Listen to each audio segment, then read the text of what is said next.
If you thought you'd seen every isekai and fantasy twist, think again.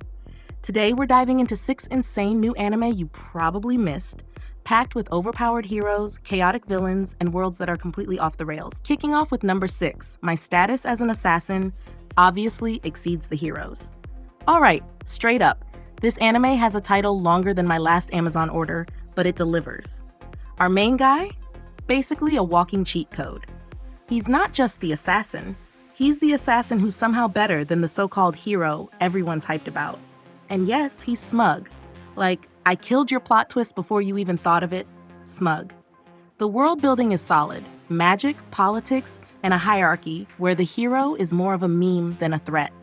Watching him casually dismantle the hero's party, chef's kiss.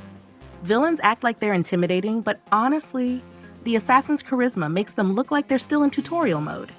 And the humor? Deadpan.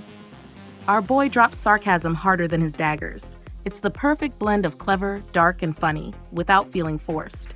Honestly, if you've been craving an anti-hero who's competent, witty, and just enjoys showing up everyone else, this one's a solid binge. Only downside? Some of the side characters could use more depth. But hey, the main dude carries the whole show on his back, and trust me, it's a strong back. Sliding to number 5, a wild last boss appeared. Now this one's a wild ride. Picture this, you're chilling in a peaceful village and suddenly, boom, last boss shows up out of nowhere. Not the guy in a loincloth type, this is a fully powered chaos machine who somehow decides your life is now his main storyline.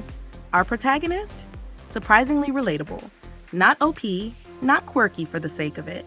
Just someone who's trying to survive while the world goes absolutely nuts around them. I can't lie, the comedy hits hard here. From absurd NPC dialogue to the hero squad failing spectacularly, you'll laugh, groan, and occasionally think, wait, did they really just do that? The fight choreography is slick, blending strategy with chaos in ways that feel fresh. And the villain? Actually threatening. Like, the kind of threat that makes you sit forward and stop scrolling TikTok for 5 minutes.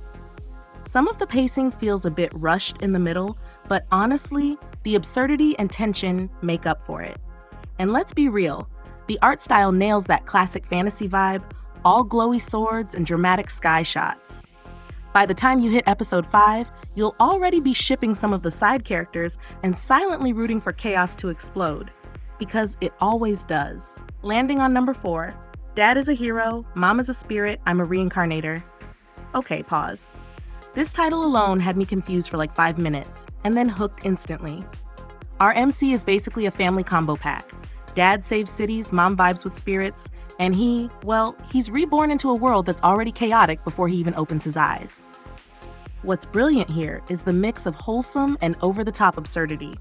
1 minute, you're watching heartfelt family moments. Next minute, you're seeing him casually dodge attacks that would kill a dragon in another anime. The world itself is imaginative. Spirits, elemental magic, and factions that feel alive instead of cookie-cutter. Humor hits in unexpected ways. The MC's deadpan reactions to overpowered parents? Comedy gold. And the villains? Mostly pathetic compared to his combined family power. You'll find yourself laughing, face-palming, and occasionally cheering simultaneously. The art and animation are solid, but what really elevates it is the narrative balance. It's not just action or comedy, it's both, with a heart. Watching him slowly carve his path while acknowledging how absurd his lineage is, that's peak entertainment. And yeah, by episode 7, you'll already be low-key hoping for a full-blown family battle royale. Looking at number 3, A Gatherer's Adventure in Isekai. Now this is where things get wild. If you thought gathering items in an RPG was boring, think again. Our hero is literally just collecting stuff. Resources, ingredients, random loot, but the way the show spins it? Mind-blowing. Every fetch quest becomes a mini adventure with stakes that somehow feel higher than a normal battle anime. What makes it fun is the clever world building. Monsters aren't just targets, they have quirks, ecosystems, and sometimes more personality than the human characters. And our gatherer? Surprisingly tactical and hilarious. He complains, schemes, celebrates small wins, and occasionally gets absolutely wrecked because he underestimated the forest wildlife. The art style deserves a shout out too. Environments feel alive, the animation is crisp, and yes, that glowing loot effect is oddly satisfying. Plus, the humor is relatable. Like every gamer watching this thinks, yeah, I've died for a +1 sword too. The pacing keeps you hooked, and plot twists sneak in when you least expect them. But trust me, number 3, it'll mess with your head in the best way possible.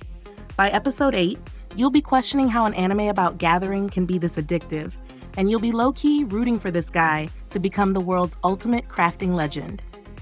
Sliding to number 2, Welcome to Japan, Ms. Elf. Ah yes, this one's a personal favorite for the pure chaos and culture clash. You've got an elf suddenly living in modern Japan. And no, it's not your typical cute elf awkwardly using a smartphone. This is full-on, how do you navigate subway etiquette while wielding a magic bow energy?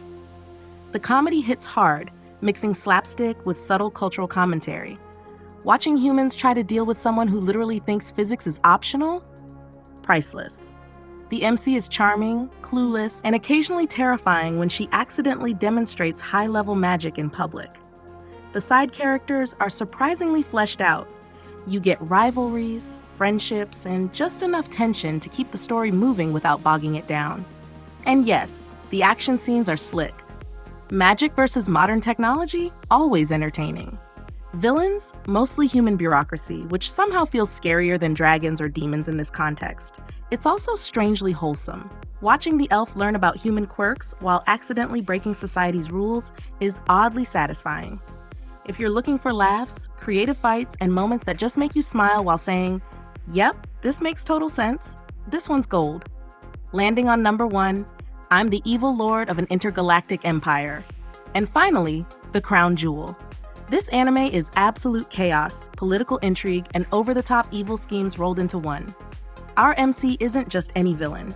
He's an intergalactic overlord, complete with a massive empire, loyal minions, and a flair for theatrics that would make even anime villains blush. The humor? Dark, sarcastic, and unapologetic. Watching him monologue while dismantling planets, only to get sidetracked by ridiculous bureaucracy or incompetent generals? Comedy gold. The show blends action, strategy, and over-the-top power plays in a way that feels fresh and addictive. World building here is next level. Entire planets, cultures, and magical tech feel alive. And the MC? Relatable in a terrifying way. He's ambitious, petty, and oddly charismatic. You can't help but root for him even while he's scheming genocide.